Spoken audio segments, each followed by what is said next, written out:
पाकिस्तान काँग्रेस पक्ष सर्व डावे यांच्या अंगावरील कापडे काढण्याची एकही संधी मोदी सरकार सोडत नाही.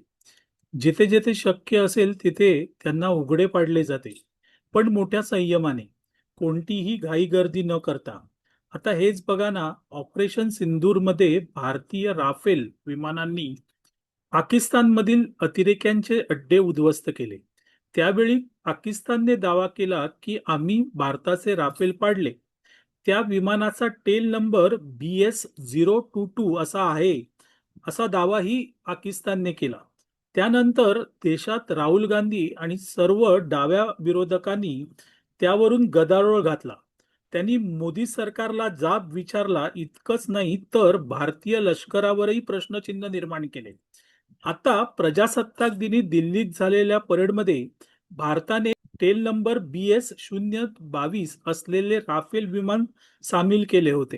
हे विमान भारताकडेच आहे आणि सुरक्षित आहे, हे भारताने त्यातून दाखवून दिले.